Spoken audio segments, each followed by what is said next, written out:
Now, it's been a pretty busy few years, and recently there has been a lot of tension around as well. I'm delighted to say that Tim Bruce joins me in the studio this afternoon. Hello, Tim. Hello. Hello, and it's pretty interesting because you're going to talk to us today about meditation. I know a lot of people may have heard of it, but many people maybe have never even had a go at doing it. So let's start off by asking, what is meditation then? Okay, so meditation is essentially a state of being. It's not something that we do as such, so it's not about sitting in a certain way or wearing certain clothes or saying certain things even. It's about a state of thoughtlessness, that's silence. So when we're in meditation, in that state, it's characterized by a thoughtless state. So we're not thinking about the past, we're not thinking about the future, we're completely aware of the present moment. And we go into that silent state where we have a sense of detachment, but not alienation. It's an integrated sense of detachment, you could call it. And it's very simply awakened within us by awakening an energy called Kundalini. So Kundalini is something which is at the base of the spine in each of us. It's a feminine energy, a mother energy, you could say. Spiritual mother. And by awakening this energy, it brings us into balance. It brings all of the centers. So within us are 3 channels. So we have the left channel, which is the emotional side. We have the right channel, which is the active side, the masculine side, you could say, futuristic side. And in the middle, we want to be as much as possible in the center. So if we're feeling depression, for example, this means we're being pulled too much to the left. We're too much kind of being pulled into our emotions or attachments, you could say. If we're feeling very stressed or aggressive or angry, this is generally because we're being pulled too much into the right side. And both directions are taking us away from health and well-being and a feeling of peacefulness, all those qualities which are inside. And by meditation, we're bringing ourselves more and more into that sense of pure well-being, of pure spirit, of pure being, essentially. It's interesting because we spend so much of our time running away from ourselves. And this is a very simple way of bringing our attention inside, of connecting us with our deeper selves, and also beyond that, connecting ourselves with the collective unconscious, which Jung has talked about, for example. It takes us beyond ourselves so that we feel part of everything. We're not alone. We're, as Dryden says, no man is an island entire of itself. We're all linked to each other. We're all linked to what goes on in Ukraine. We're linked to what happens in the rainforests. We're linked to what happens in nature and with each other. But the trick is to be in that positive energy. We don't want to be blocked by all kinds of negativity. So there are various types of negativity which affect us on each of the centers, like anger, fear, anxiety, depressions. All kinds of things affect us. And to have a technique, a simple technique, which we have in Sahaja Yoga meditation, which is the meditation practice that we're talking about now. Sahaja Yoga means spontaneous self-realization, which means it doesn't take any effort. You just simply need to awaken it. And then it's as simple as breathing. When you get used to it, it shouldn't be a hard thing. It's a natural process. And it's very easily done. Which we can try now. Yes, yeah, it sounds great. That sounds great. Well, let's do that at home. So where do you start then? Because another question I was going to ask you, which we can probably say ask over, was how did you get into it? Because I know it must take a lot of energy to learn, and obviously you kind of get into that zone. But once you've achieved that, I guess it's quite not. It must be quite. You must feel a sense of gratitude that you're able to pass that knowledge on to other people for them to also learn how to meditate and absolutely relax when things are getting a bit too much in everyone's lives. Well, we're all volunteers, so we're all charitably, as it were, giving our time and teaching this. But this is information, techniques which are coming from Srimataji Nirmala Devi, and in fact it's the 100th anniversary of her birth next year, which is a very special time. And so all of these techniques have been taught to us by Srimataji, and in fact she was the one that opened the top center, which we call the Sahasrara chakra, the crown chakra. She opened that center, which is why since 1970, since that time, we've been able to give this en masse self-realization, as we call it, this awakening, because before that it was much more difficult. But that's the quality of that center, that collectiveness, that integration. I've forgotten the first part of your question, but is how you actually you got into it yourself, because I know that I know now that obviously you're giving back and you're showing people how to meditate, but you yourself, you must have stumbled upon it in the first place to get quite deep into it, and obviously I've been seeking for years to something. Who am I? What is my place in the world? What's it all about? How to improve? How to grow spiritually? And all of these questions led me in this direction through art, mostly. By profession, I'm an actor, a singer, a writer, all these things. So through arts, I've been seeking, and through music especially, and it led me in this direction to a new subtle kind of awareness. So when the Kundalini awakens, you can literally feel on your fingertips the state of your own centers. So you are very much connected with inside, and also for an artist, this means you have a very subtle more subtle kind of awareness of expression, of mood, you could say, of the Indians call it ras. There's a specific Sanskrit word for it, ras, but it's aesthetic mood, and there are very, very different ones which come into play, and they also relate to the centers, the chakras. Each of the chakras have their own qualities and their own particular moods, you could say, which manifest in our daily life.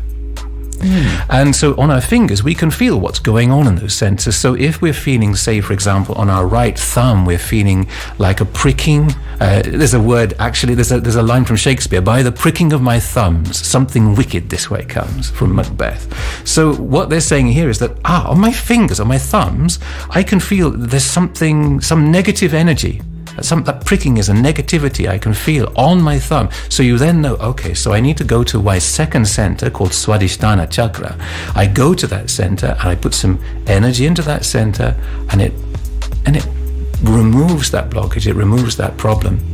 Because these problems, when they build up over years, decades, whatever, they can lead to physical problems and health problems.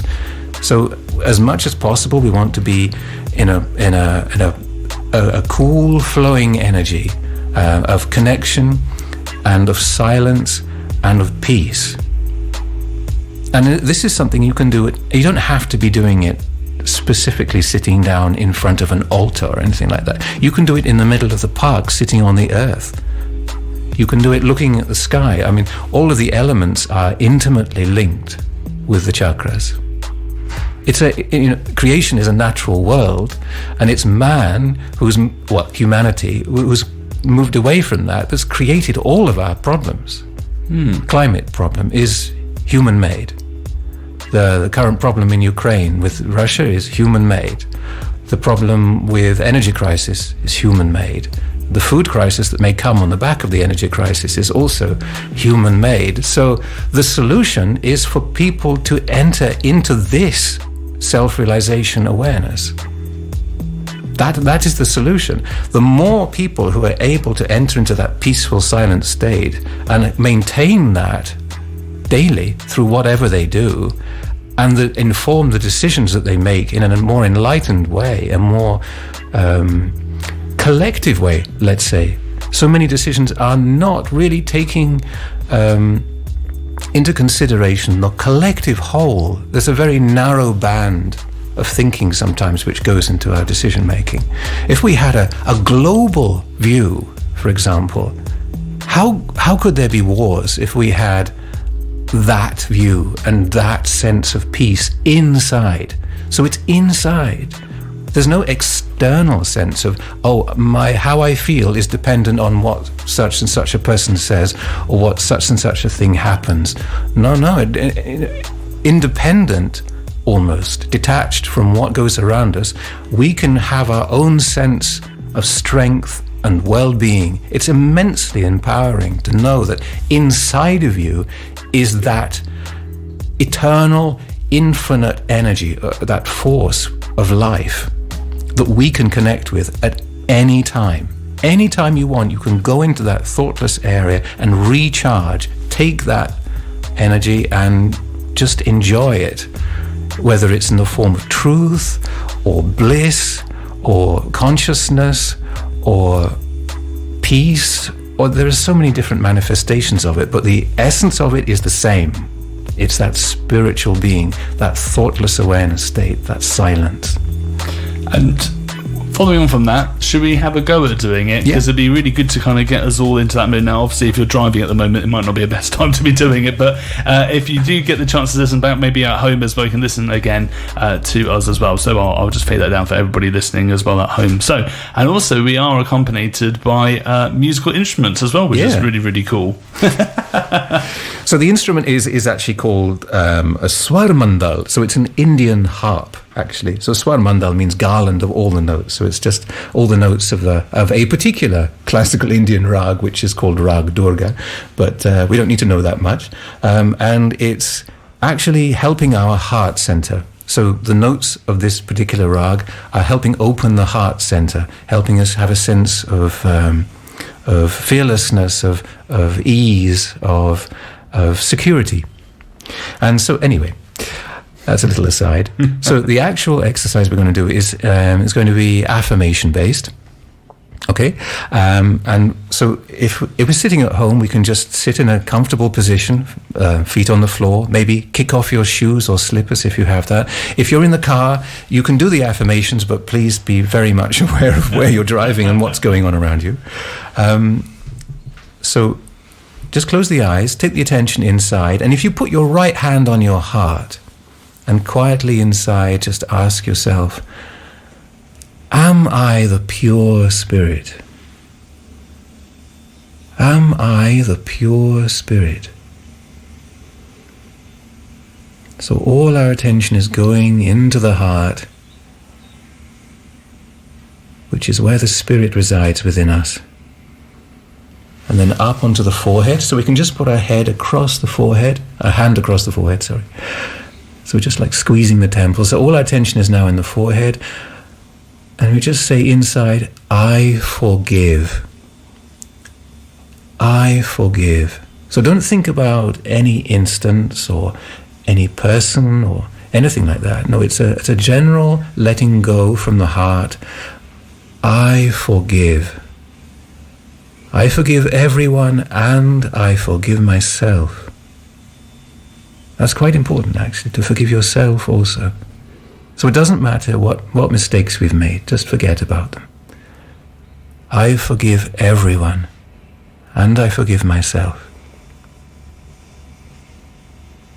And then, what we can do is just take the flat of the palm of the right hand, put it on the top of the head. So this is where the top center is, the Sahasrara chakra, which we mentioned earlier, and where the fontanelle bone area is in babies. So that soft spot when we were a child. And we can just press down with that hand and inside ask, please give me my self-realization. And we can even address this Kundalini energy as Mother. Mother, please give me my self-realization. Please establish me in thoughtless awareness, in silence.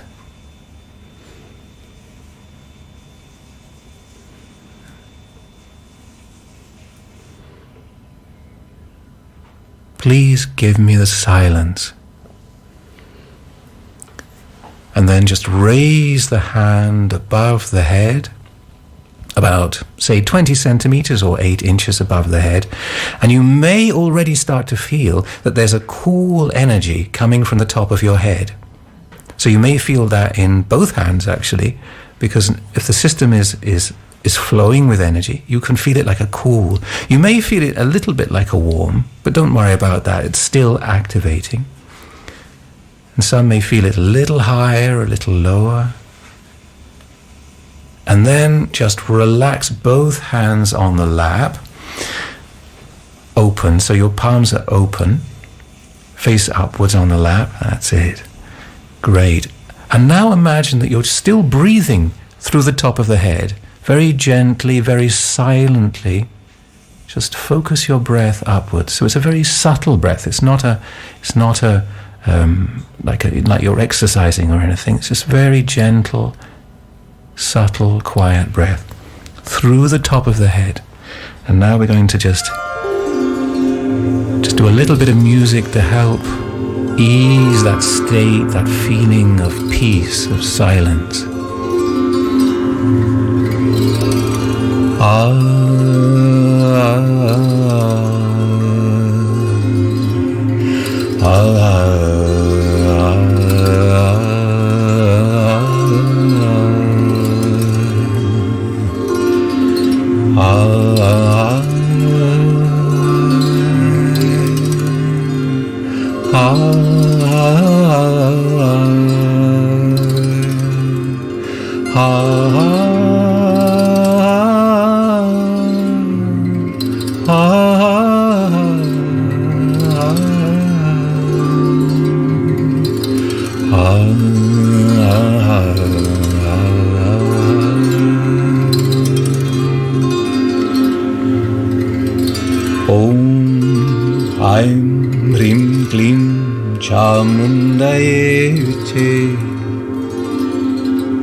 Jwala jwala prajwala prajwala Aim rim klim chamundaye viche Jwala ham sam lam ksham vatsvaha Om Shanti Shanti Shanti Sakshat Shri Adi Shakti Matari Shri Nirmala Devi Namo Namo Namo Namaha.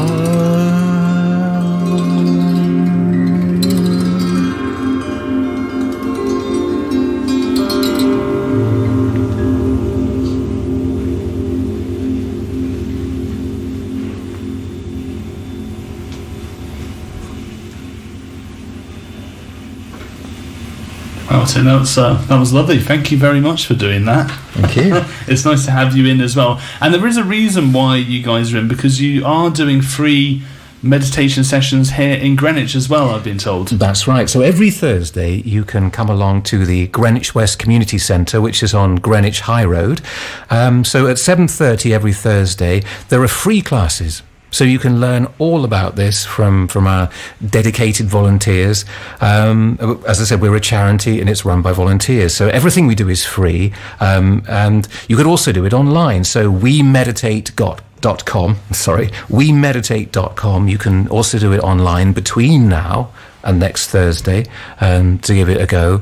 And they're also all over London. So if you want to check on another area of London, Sahaja Yoga, SAHAJAYOJA, London.co.uk.